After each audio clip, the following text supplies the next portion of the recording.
손을 거두어라. 이 무슨 내용이냐면 그러니까 가리고 있던 손을 거두라는 거예요. 왜? 하나님의 영광을 직접 보면 안 되기 때문에, 거룩하지 않은 사람이 거룩한 하나님을 직접 보면 어떻게 돼요? 죽는다라고 생각했기 때문에 가리웠던 손을 거두어라. 그럼 뭘 봐요? 하나님의 등을 볼 거래요. 야, 오늘 이 밤에도 하나님의 등을 보시길 바랍니다. 근데 이게 무슨 내용일까? 도대체 등을 본다라는 게 무슨 내용일까? 성경에 모세에게 하나님이 등을 보여주신다는데 도대체 이 등을 본다라는 게 무슨 내용일까? 얼굴은 보지 못하리라. 우리는 이제 하나님의 얼굴을 구약 성경의 표현에 의하면 대면하여 서지 못한다. 왜? 거룩하지 못한 자가 거룩하신 하나님을 대면하여 보면 죽으리라. 그런 신앙 고백이 있었기 때문에 얼굴은 보지 못하지만 등은 볼 것이다. 그래서 저는 본문 그대로 네가 내 등을 볼 것이다, 모세에게 하신 말씀이거든요. 자, 그렇다면 이 본문 말씀이 어떤 의미가 있는지, 자, 먼저 이 말씀을 주시게 된 배경을 먼저 설명해 드리도록 하겠습니다. 몇 절부터 볼 거냐면 16절부터인가요? 네. 맞죠? 예, 16절부터. 16절 제가 먼저 읽어보겠습니다. 이런 본문이에요. 그러니까 네가 내 등을 볼 것이다, 하나님이 모세에게 하나님의 등을 볼 것이다 라고 말씀하셨는데, 그 앞에 무슨 내용이 있었나? 16절에 보니까 나와 주의 백성이 주의 목전에 은총 입은 줄을 무엇으로 알리이까? 주께서 우리와 함께 행하심으로 나와 주의 백성을 천하 만민 중에 구별하심이 아니니까. 말씀 띄워놔 주세요. 이게 무슨 내용이냐면 이 내용이에요. 33장 앞에는 뭐가 있어요? 32장이 있겠죠. 32장이 무슨 내용이에요? 그거 있잖아요. 그거 모세가 시내산에 올라가 있는데 내려와요, 안 내려와요? 40주 40일 동안 안 내려오면 어떻게 해요? 모세 죽었나 보다. 그래서 뭐예요? 아론에게 뭘 요구해요? 네, 하나님 형상을 만들어 달라. 아론이 생각해낸 게 뭐예요? 기껏 인간이 생각해내는 게 뭡니까, 여러분? 그냥 사람들에게 보이기에 좋은 것 만들어 주는 거예요. 여러분, 하나님이 그런 분입니까? 절대 그렇지 않습니다. 하나님은 우리가 기뻐하고 우리가 좋아하는 그런 하나님의 형상이 아니죠. 하나님은 우리의 뜻대로, 또 우리가 바라는 그런 내용의 하나님이 아닐 수도 있습니다. 중요한 것은 하나님은 어디를 통해서 자기를 계시하냐면 오직 성경입니다. 그래서 하나님을 우리가 원하는 대로 여러분 해석하지 마시고요, 하나님을 우리 인간적인 방법으로 하나님을 해석하려고 하지 마세요.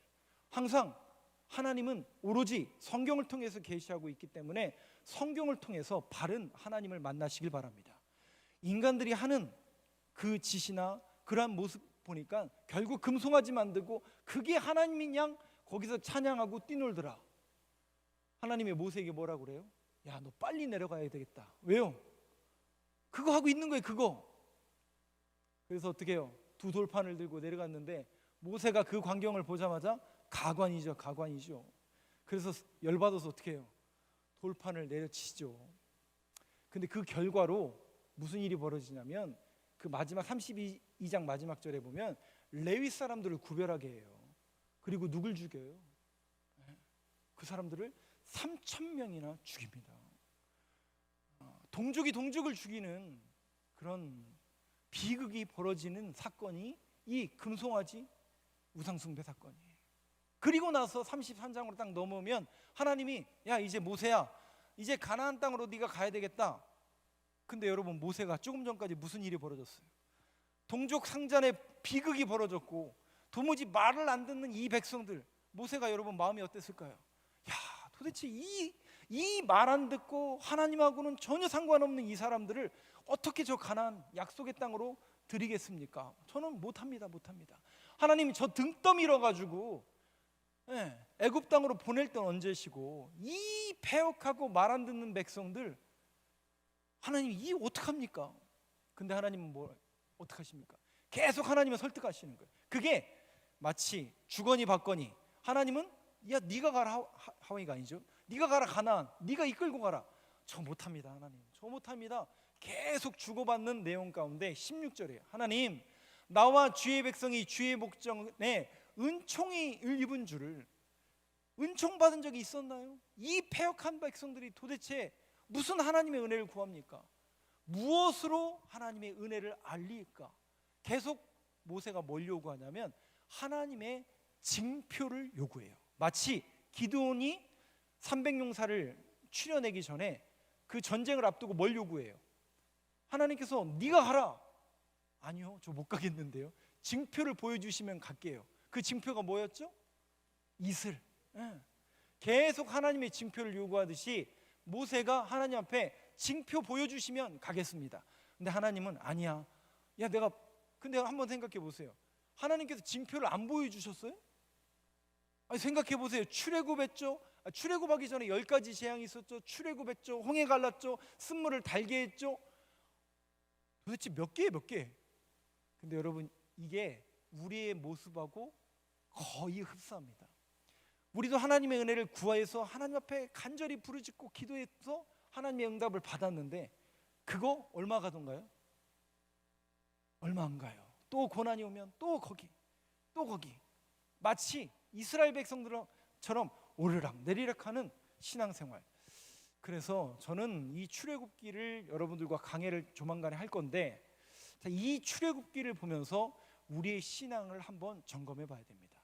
그런데 점검해 보는 측면도 있지만 저는 소망이 더 가까워요. 왜냐하면 이렇게 말 안 듣고 아니 도대체 이 사람들은 뭐 하는 사람들이야? 라고 여겨질 정도로 믿음이 없는 사람들인데, 보세요. 그런 사람을 누가 택하시죠? 하나님이 택하세요. 그 사람들을 누가 인도하시죠? 하나님이 인도하시더라고요. 가나안 땅에 들어가도록 누가 이끄세요? 그 사람들이 가는 게 아니라 결과론적으로 하나님이 그 말 안 듣는 백성들을 그냥 등 떠밀고 또 밀어서 가나안 땅. 왜? 하나님의 약속을 이루시기 위해서 하나님께서 그렇게 가시더라는 거죠. 마찬가지로 오늘도 그 장면이 계속 연출이 됩니다. 17절 한번 보여주시죠. 그때 주님이 이렇게 말씀하시는데 한번 같이 읽어보겠습니다. 시작. 여호와께서 모세에게 이르시되 네가 말하는 이 일도 내가 하리니 너는 내 목전에 은총을 입었고 내가 이름으로도 너를 알미니라. 하나님은 일관되게 뭐라고 얘기하시냐면 아니야, 너희들 은혜 받았어. 내가 너희들에게 보여줬어. 그러니 너희들이 해. 네가 가. 18절 한번 보여주시죠. 모세가 이르되 원하건대 뭘 보여달라고요? 주의 영광을 내게 보이소서. 무슨 얘기일까요? 영광을 보여달라는 게.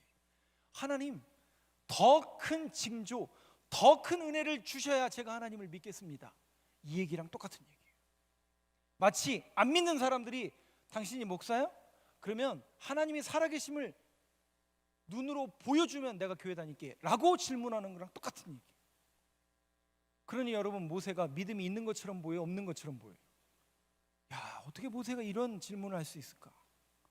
그 하나님의 숱한 은혜와 경험과 생각해 보시면 우리는 결론을 알기 때문에 우리는 이렇게 확정해서 내리지만 이거는 그들의 실존의 문제이고 삶의 실존의 문제라는 거죠. 이 자리에 여러분들이 지금 우리 장로님, 권사님, 집사님들이 이렇게 앉아 계시지만, 점잖하게 앉아 계시지만 속에는 어떤 기도의 제목이 있는지 제가 알지 못합니다. 근데 그런 분들도 있겠죠. 하나님 살아계시긴 계신 건가? 금요일 밤에 가긴 가야 됐는데. 또 어떤 분은 도무지 집에 있어서는 왜? 당장 나한테 시급한 문제가 닥쳤기 때문에 어찌할 바 몰라 하신 분도 여기 점잖게는 비록 앉아 계시지만 마음속에 그런 다급한 분도 있겠죠. 말 못한 기도의 제목 때문에 잠 못 이루는 분도 반드시 이 자리에 있겠죠. 오늘 여러분들이 이 말씀을 한번 귀 기울여서 한번 보시면서 과연 우리가 붙들어야 될 것이 무엇인가, 또 제가 여러분들에게 몇 가지 간증을 드리려고 하는데 그 내용을 한번 여러분들이 유심히 들어보시면서 오늘 기도의 제목을 삼았으면 좋겠고요. 저와 여러분이 정말 믿음으로 일어서는 그런 밤이 되길 간절히 소망합니다. 19절 한번 보여주시죠. 그러나 하나님은 일관되게 하나님의 뜻을 이루어 가십니다. 여러분, 이 부분을 여러분들이 오해하지 말고 들으세요. 하나님은 하나님의 방법을 이루시기 위해서 누굴 통해 역사하시죠? 사람을 통해서 역사하시는데, 사람의 방법이 있고 수단을 하나님께서 사용하시는데 반드시 하나님은 하나님의 뜻을 이루십니까? 인간들이 원하는 대로 그냥 놔둡니까? 그렇게 얘기하셨어요. 그러면 인간이 원하는 게 있잖아요. 우리가 원하는 게 있잖아요. 그럼 그거 포기해야 되겠네요. 빨리 포기하세요. 네. 제가 지난 주일날 말씀드렸잖아요. 5대 맞고 할래? 10대 맞고 할래? 그거랑 똑같은 얘기예요. 말할 때 빨리 하나님 앞에 회개하고 제자 되라고 말씀드렸잖아요. 그거랑 똑같은 얘기예요. 하나님은 하나님의 방법을 고수하세요. 일관되게 그 방법을 얘기하세요. 근데 우리가 그때는 믿음이 없을 때는 그거 못 받아들이잖아요.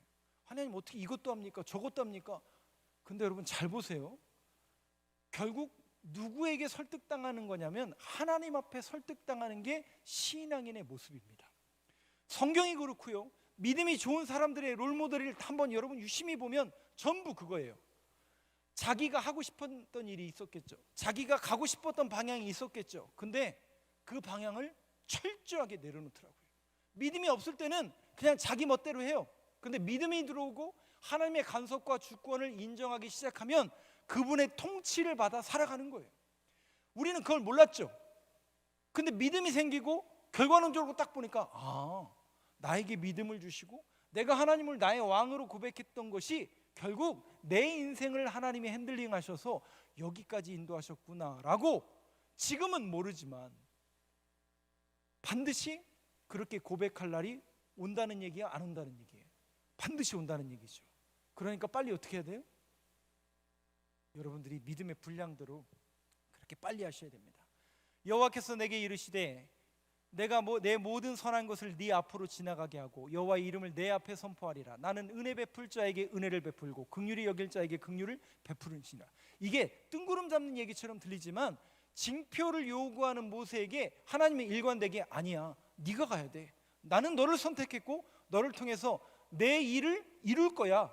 이걸 일관되게 주님이 말씀하시는 거예요. 20절 한번 보여주시죠. 그러면서 다시 한번 20절 같이 읽어보겠습니다. 시작. 모세가 이르되 원하건대 주의 영광을 내게 보이소서. 모세는 계속 징표를 요구합니다. 21절 보여주시죠. 그러면서 여호와께서 또 이르시기를 보라 내 곁에 한 장소가 있으니 너는 그 반석 위에 서라. 이제 주님이 너에게 총 결론적인 말을 해주겠다라고 하면서 반석 위에 대장부처럼 서라, 단단하게 서라 라고 말씀하시면서 22절 보여주시죠. 같이 읽겠습니다. 시작. 내 영광이 지나갈 때에 내가 너를 반석 틈에 두고 내가 지나도록 내 손으로 너를 덮었다가. 네. 내 영광이 지나갈 때에 내가 너를 반석 틈에 두고, 그러니까 하나님을 대면하여 볼 수 없다고 말씀드렸잖아요. 그래서 내 영광이 지나갈 때에 내가 너를 반석 틈에 두고 내가 지나가도록 내 손으로 너를 덮었다가. 그러니까 여러분 잘 보세요. 모세가 20절에서 하나님 영광을 보여주십시오 라고 요구했던 것은 하나님의 뭘 구한 걸까요? 하나님의 얼굴을 구한 거예요. 근데 하나님이 그 얼굴을 너는 대면하면 안 되기 때문에 가리라는 거예요. 그리고 너를 숨겨주겠다라는 거예요. 그러면서 오늘 본문 23절 보여주시죠. 같이 읽겠습니다. 시작. 손을 거두리니 내가 내 등을 볼 것이요 얼굴은 보지 못하리라. 손을 거두리니, 손을 거두면 너는 뭘 본다는 거예요? 누구의 등이에요? 하나님의 등을 볼 것이요 얼굴은 보지 못하리라. 당연히 뒤에 있으니까 하나님의 얼굴은 못 보고 등만 보게 되는 거죠. 이거랑 똑같아요. 여러분들이 저를 한번 유심히 한번 보세요. 잘생기진 못했지만 여러분 유심히 보시면 제가 여러분들이 이렇게 딱 보고 있는데 뒤로 돌아요. 그럼 뭐가 보여요? 등이 보이는 거죠. 그럼 여러분들은 제 앞에 있는 거예요? 뒤에 있는 거예요? 뒤에 있는 거죠. 똑같은 모습이 이 모습이에요. 아니 목사님 당연한 걸 뭐 당연한 듯이 얘기하십니까? 그 당연한 거 당연하게 여러분들에게 말씀드리는 거예요. 우리가 하나님의 등 뒤에 있기 때문에 하나님의 등을 보는 거예요. 이게 무슨 얘기일까요? 그거죠. 하나님이 내 앞에 앞서 가신다라는 신앙 고백이 이 고백이에요. 근데 그 걸음을 걸을 때는 그 걸음이 보여요, 안 보여요? 잘 안 보여요. 신앙적으로 그 길을 걸어가려고 하면 쉬워요, 어려워요? 쉽지 않아요. 제가 간증해 드린다고 했잖아요. 왜냐하면 오늘 조문 예배를 당진을 갔잖아요. 그 김영희 권사님이 그 당진 성문리 출신이신데 제가 몇 년 전에 그 지역을 간 적이 있었어요. 왜 갔을까요? 교회 알아보러 갔었어요. 몇 년 전이에요. 몇 년 전. 저희 아내랑 어떤 목사님 소개로 교회가 그쪽에 이제 자리가 날 것 같다고 그래서, 그쪽 목사님은 모르죠 당연히. 그래서 교회가 어디에 있는지 직접 이렇게 눈으로 보러 간 적이 있었어요. 저하고 아내는 저희 교회에 2010년도에 부임하면서, 부목사로 부임하면서 딱 3년만 부목사를 하고 떠날 예정이었습니다. 그러니까 저희 계획은 부목은 3년 이상 하면 안 돼라는 조금 저희들만의 그 룰 같은 게 좀 있었어요. 아내가 그걸 굉장히 고수를 하더라고요. 좀 더 있었으면 좋겠는데 뭐 그러는데 아내는 무조건 3년이 지나면 안 된대요. 그래서 3년 그 못을 받고, 저는 부목사를 오기 싫었습니다. 왜냐하면 단독 목회, 남들은 어려웠다고 하는데 저는 괜찮았거든요. 예, 저희 부모님도 그 외부에 나오셨기 때문에 저희 교회를 출석하셨고 또 외부로부터 지원을 또 많이 받는 교회였기 때문에 저는 나름 편하게 조금 있었다고 생각이 됐습니다. 근데 그 모습을 본 우리 아내가 절에서는 제대로 된 목사 못 만들겠다고 싶었는지 꼭 부목사를 가야 한다고 라고 재촉하는 바람에 제가 부목사를 결국 오게 되었습니다. 3년이라는 시간 동안 3년 딱 못을 받고 오게 됐는데 12년이 걸릴 줄은 몰랐던 거죠. 누구만 아셨을까요? 오늘 거기를 갔는데 또 그 생각이 나는 거예요. 그러니까 늘 그거였어요. 3년이 지난 다음부터는 계속 죄송하지만 전 제 나름대로 여기가 하나님께서 우리에게 허락하신 사역지일까? 그게 좀 아이러니하죠. 한국 교회에서 아이러니가 뭐냐면 부목사로 사역을 하면서 다른 임지를 알아볼 수 있어요, 없어요? 네? 놀랍게도 한국교회 구조나 이 모습을 보면 부목사는 주어진 환경 속에서 다른 곳을 임지를 알아보기가 너무나 어려워요. 웬만한, 죄송하지만 관계가 이렇게 좋지 않거나 그런 분들 아니면 좀 어려워요. 근데 뭐 아시다시피 제 주변에는 뭐 그런 분들이 안 계시고 아내 쪽으로는 물론 이제 인사하실 수 있는 분들이 저한테 도움을 주시는 목사님들이 있으셨죠. 그래서 그분들의 도움을 받아서 이렇게 자리가 날만한 교회를 이렇게 몇 차례 찾아가고, 저는 이제 원서를 43번 정도 원서를 집어넣었고, 그러니까 요즘 젊은 친구들 직장 구하면서 이렇게 원서 넣는다고 하잖아요. 죄송하지만 제가 더 많이 넣습니다. 거의 한 7, 8년이라는 시간 동안 저는 뭐 1년에 공고나는 모든 교회마다 다 넣고, 여러분들 뭐 아시는 분들도 몇 분은 아시는데 제가 이제 부른 가서 설교한 적도 있었고, 그때마다 늘 느끼는 게 뭘까요? 하나님이 여기를 나한테 보여주시는 거는 분명히 여기서 사역하라는 거구나. 그러면 이제 아내랑 돌아와서 어떻게 할까요? 네, 하나님이 여기를 보여주셨으니 여길 가라고 명하신 줄 믿고 하나님 그 교회를 위해서, 아니 세상에 부교육자 일하면서 다른 교회를 위해서 계속 기도하는 거죠. 제 이제 사역지를 위해서 계속 기도하는 거죠. 근데 안 되고 저기도 안 되고 원서를 내도 안 되고 계속 막히는 거예요. 계속 막히는 거예요. 그러면 가정이 평화로울까요? 제 마음이 어떻게 할까요? 막 조급한 거죠. 뭔가 이거는 여기에서의 사역이 내가 끝이 아닌데, 반드시 뭔가 하나님께서 나를 세우셨고 나를 통해서 뭔가 하나님이 계획이 있으실 텐데 도대체 이게 뭘까? 그리고 하나님은 자꾸 막으시는 거예요. 이것도 안 되고 저기도 안 되고. 저는 결론을 얘기하지 않겠습니다. 결론이 이거냐? 아니에요. 아직은 갈 길이 멉니다. 저도 아직 몰라요. 저도 언제 잘릴지 모르고, 우리 교회에서 담임자로 잘릴지 모르고 항상 두려움을 갖고 있습니다. 그리고 저도 어떻게 될지 몰라요. 그렇기 때문에 결론이 난 게 아니기 때문에 제가 결론을 짓지 않은 겁니다. 저는 지금 그 과정 가운데 있는 겁니다. 저의 결론은 제가 은퇴한 이유입니다. 하나의 그 과정 가운데 있는데 계속 그게 안 되는 거예요. 근데 더 어려운 건 뭐냐면 담임 목사님과 또 다른 부교육자들이나 직원들이나 우리 성도님들한테 내색을 해야 돼요, 안 해야 돼요? 불문율처럼 하면 또 안 되잖아요. 그게 이제 아내랑 저하고만 뭐 하는 거예요? 끙끙 앓는 거죠. 하나님 이번에도 안 되게 하시고 저번에도 안 되게 하시고. 왜? 분명히 거기를 보게 하신 거는 분명히 하나님께서 거기에 뜻이 있어서 나를 거기로 보내시려고 하는 거 아닌가. 그런 조급함과 그런 두려움과 뭔가 목회가 이게 아닌가? 라는 그런 조급증이 계속 저한테 왔었어요. 그러면 여러분, 조급증이 오고 그렇게 간절함이 있고 두려움이 오면 성경이 잘 읽혀질까요? 잘 안 읽혀질까요? 죄송하지만 성경도 잘 안 보게 되고 기도도 잘 안 하게 돼요. 왜냐하면 또 해봤자 안 해주실 텐데, 또 여기도 아닌가벼.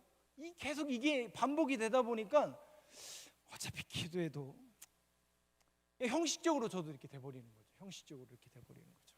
그러다가 제가 이제 계속 연습을 했던 내용이 뭐냐면, 저한테 영향을 준 목사님들이 장로교 목사님들이 있었어요. 이제 저희 교회 오기 전부터.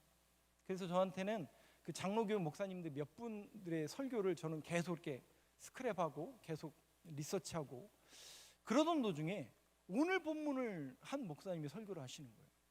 그러면서 등을 볼 것이다 라는 이 설교를 하는데 딱 저한테 그거였었어요. 우리가 앞을 못 보잖아요. 내 인생의 한 치 앞도 모른다고요. 근데 성경이라는 게 결국 뭐냐면 큰 그림을 그려주시는 거예요. 무슨 그림이냐면 하나님께서 그 자리로 가는 동안, 그러니까 하나님의 사역을 이룰 수 있는 완성하는 그 자리까지 하나님께서 인도하신다라는 그림이 성경책이에요. 그러면서 등을 보라는 건 뭐냐면 하나님이 내 앞에 앞서 역사하신다라는 그 신앙 고백을 가지라는 믿음의 고백이 이 고백입니다. 근데 그게 안 보이잖아요. 여러분들도 마찬가지잖아요. 우리가 어떤 문제를 만나고 고난을 만나고 어떤 역경을 만나면 보이지가 않잖아요. 그럴 때 인간적인 방법을 최대한 총동원하잖아요. 저도 그랬어요. 돈을 써야 되나? 사람을 더 만나야 되나? 우리 엄마를 달달 저희 엄마 듣고 계실 텐데요. 달달 볶아가지고 돈 좀 달라고 해야 되나? 여러 가지 사람의 방법을 다 동원하려고 그랬어요. 근데 더 야속한 게 누군지 아세요? 제 아내예요. 저는 제 방법대로 그래도 뭔가 돌파구를 찾으려고 노력했는데 저 사람이 못하게 하는 거예요. 죽어도 못하게 하는 거예요. 자기는 안 하겠다라는 거예요. 그러면 제 마음이 어떻겠어요? 이건 뭐 죄송하지만 사람처럼 안 보이는 거죠. 그러면 더 낙심되고. 근데 여러분 보세요.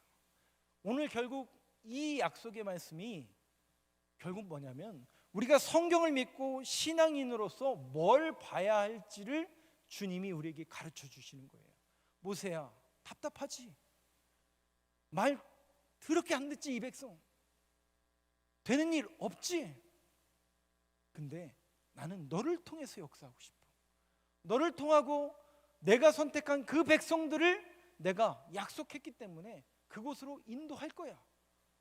결국 나를 따라오면 돼 라는 믿음의 고백으로 등을 볼 것이요. 지금 눈앞에는 안 계신 것처럼 보이고 지금 이 고난의 길을 걸어가다 보니까 답답하고 해결이 되지 않아서 하나님 없는 것처럼 보일지 모르지만 하나님은 우리에게 말씀하시는 거예요. 우리가 봐야 할 게 뭐냐? 등을 보라는 거죠. 왜? 우리는 앞서 행하시는 그 하나님이 계시다는 거예요, 안 계시다는 거예요? 반드시 앞서 행하시는 하나님이 계시다는 거죠. 그러니까 오늘 이 밤에도 저는 그 주님의 등을 보는 저와 여러분이 되시길 간절히 소망합니다. 아, 하나님 살아계시는구나, 내가 그분만 쫓아가면 되겠구나 라는 그 믿음의 고백이 오늘 이 밤 저와 여러분들의 고백이 되길 간절히 소망합니다. 그 고백을 주님께서 모세에게 요구하시는 거예요.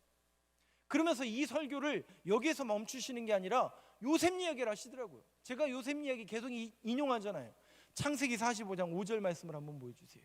여러분들이 이 요셉 스토리에서 요셉의 총 결론이 뭐예요? 절대로 총리의 자리에 오른 게 아니에요. 그 7년 풍년과 7년 기근 때에 야곱의 백성들이 뭐를 구하러 와요?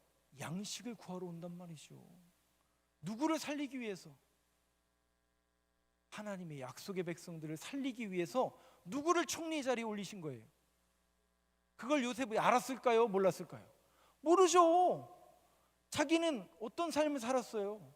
형들에게 인신매매 당해서 남의 집 가서 말도 안 통하고 종교도 다른 그런 곳에 가서 열심히 살아보려고 얼마나 노력했습니까? 그런데 감옥에 가게 되고 또 청탁을 했지만 되지 않고, 아, 내 인생 여기서 끝인가 보다, 여기에서 종말을 맞이하는구나.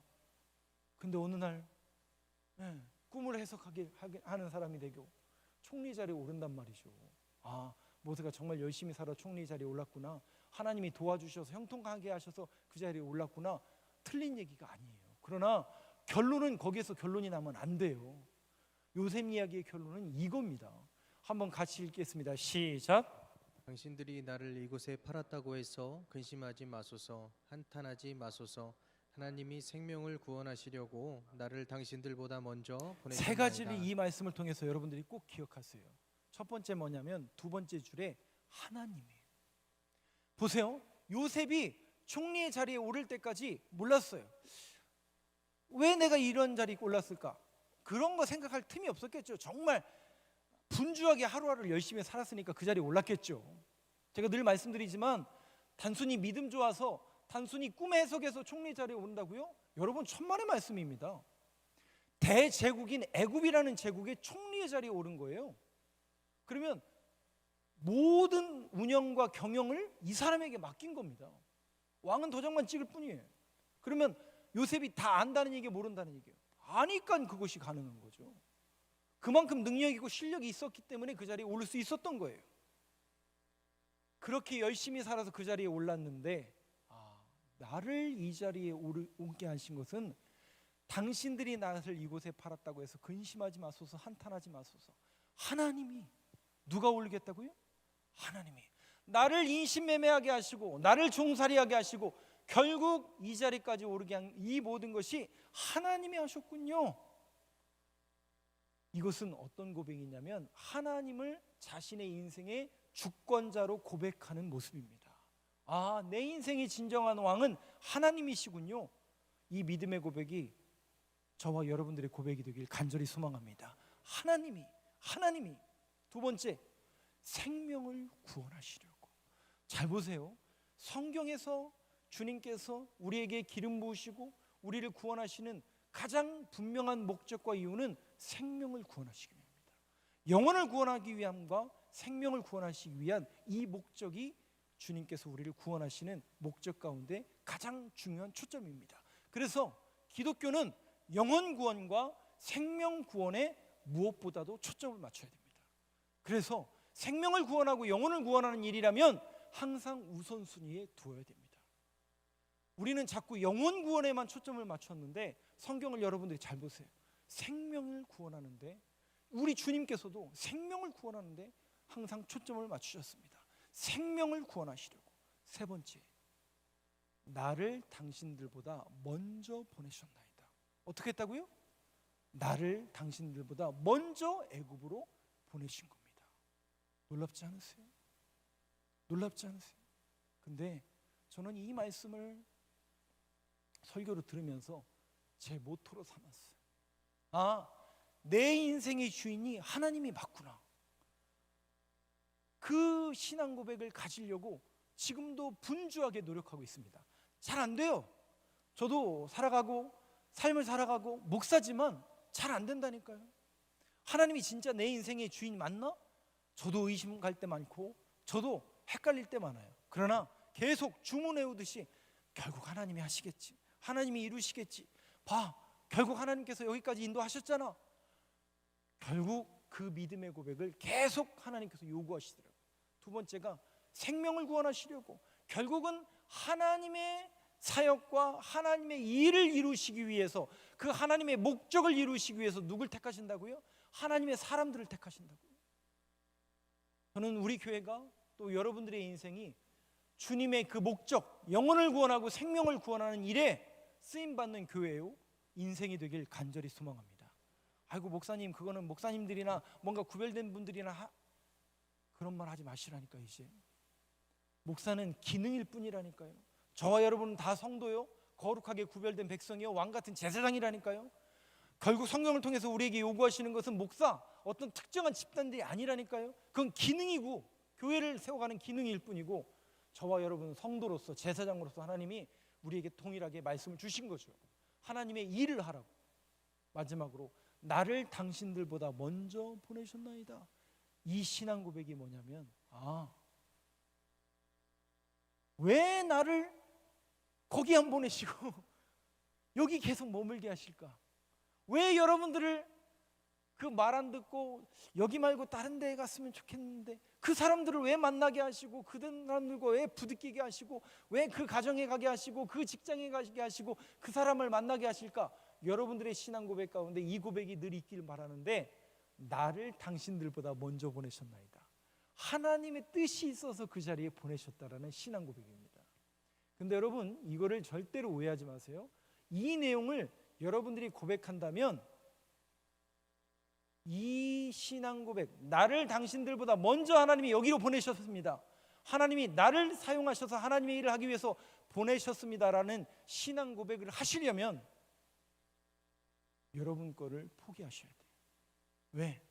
보냄을 받은 자들은 나를 당신들보다 먼저 보내셨나이다, 이 보냄을 받았다라는 신앙 고백을 하시려면 내가 하고 싶은 일을 하라고 보낸 게 아니라 하나님의 일을 하라고 그 자리로 보내신 거예요. 위에 목사님들하고 전사님들인데 우리는 똑바로 이 신앙 고백을 가져야 돼요. 하나님이 목사를 선교사로, 전도사로 부르신 것은 내 일을, 내 목회를 하라고, 내가 하고 싶은 담임 목사를 하라고 저한테 맡기신 게 아니에요. 여러분, 혹여나 여러분들이 저한테 목사님 이제 담임 목사 됐으니까 좋으시겠네요, 목사님 하고 싶은 대로 이제 목회하고, 죄송하지만 아니에요. 그러면 제 신앙 고백이 틀린 거예요. 나를 당신들보다 먼저 보내셨나이다, 뭔가 하나님의 일을 하라고 저는 하나님이 부르셨다라고 제가 개인적으로 신앙 고백하고 있어요. 그러면 내 일을 하는 거예요, 하나님의 일을 하는 거예요? 그러면 내가 하고 싶은 대로 해야 돼요, 하나님이 하고 싶은 대로 해야 돼요? 하나님이 하고 싶은 일을 하나님께서 맡기셨기 때문에 하나님께서 보내심을 받은 사람은 내 일을 하는 게 아니라 하나님의 일을 하는 거예요. 그래서 내 자신을 포기하는 거예요. 어렵다니까요. 쉽지 않다니까요. 그런데 이러한 신앙 고백이 요셉의 신앙 고백에서 다시 한번 보여지고, 결국 오늘도 저와 여러분들에게 고민이 있고 어려움이 있는 분들도 많이 있을 거예요. 근데 여러분, 오늘 두 가지를 꼭 기억하셨으면 좋겠어요. 정말 하나님의 등을 보시길 바랍니다. 하나님의 등을 본다라는 것은 앞서 하나님이 행하시는구나, 그 하나님의 등을 바라보며 우리는 어떻게 하면 돼요? 잘 붙들려 졸졸 쫓아 붙여 있기만 하면 되는 거죠.